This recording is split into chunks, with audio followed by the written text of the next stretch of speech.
Баршаңызға сәлем. Мен бүгін сіздерге осындай қамыры жұп-жұмсақ қытырлап тұратын турецкий буректің жасалу жолын көрсететін боламын.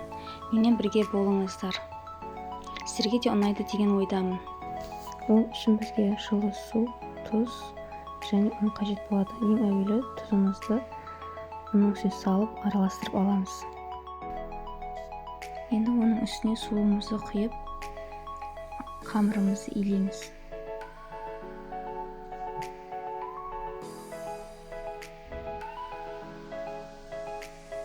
Егер де қамырымыз сұйық болып кетіп жатса, онда үстіне ұн сала отырып қамырымызды 1-2 масса болғанша илейміз. Қамырымыз қатты тастай да, қатты жұмсақ та болып кетпеуі керек.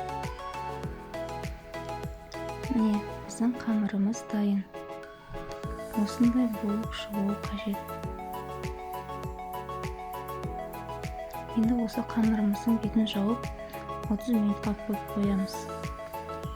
Енді салмасына кірісетін боламыз. Ол үшін бізге тартылған ет, шуға қажет, капуста, мен капустамен жасаған жақсы көремін, және ірімшік, тұз, укроп, қара бұрыш және үккіш қажет. Енді ең әуелі фаршымызбен жуамызды қуырып аламыз. Мен қуырып алдым, менде дайын, және капустамызды қуырып алдық, және ірімшігімізді үккіштен өткізіп алдық. Біздің салмаларымыз дайын. Енді ұнымызды аламыз және осыны ширатып жаямыз.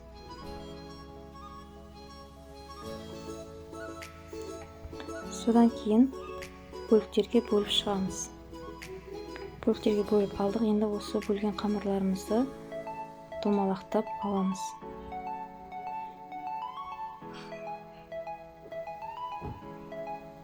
Осылайша барлық қамырларды осындай домалақ етіп аламыз. Осылайша қамырларымызды домалатып алғаннан кейін бәрін қатарластырып қоямыз. Содан кейін үстінен қолымызбен басып шығамыз. Енді оның үстіне бір қасық сары майды саламыз. Көріп тұрғандарыңыздай, жоғары жағында тұрған бөліктерді оның үстіне жауып шығамыз. Сары май жағылған қамырымыздың үстіне жауып шығамыз.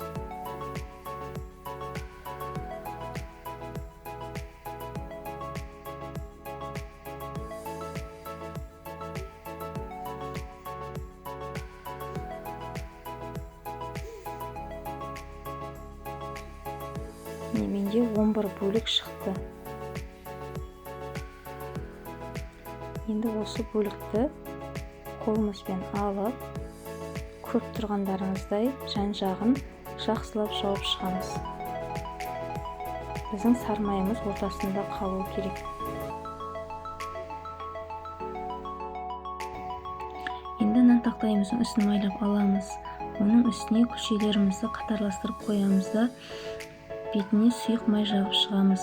Содан кейін пищевая пленканы жауып 5 минутқа қойып қоямыз. Ал енді қамырымызды жаямыз.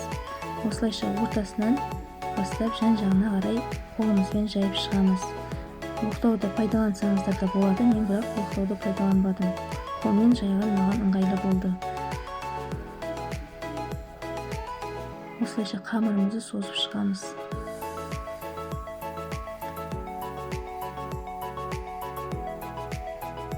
Негізі қолмен жайған өте ыңғайлы болады және тез болады. Қамырымызды осылайша жайып шығамыз. Жұп-жұқа болып шығуы қажет. Енді осының үстіне салмасын саламыз. Осылайша бөлегімізді ораймыз. Қамырымызды тарта отырып ораймыз.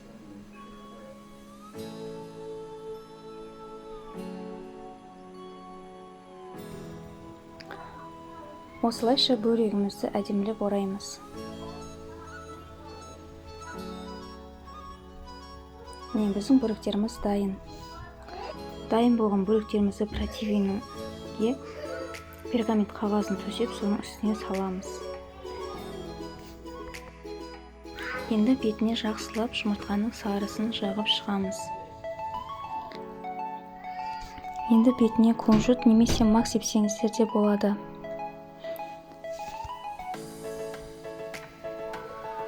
Біздің бөліктеріміз дайын. Енді қызып тұрған пешке пісіріп аламыз. Міне біздің бөліктеріміз пісті. Осындай әдемі дәмді болып шығады. Жасап көріңіздер. Менімен бірге болғандарыңызға рахмет. Сау болыңыздар.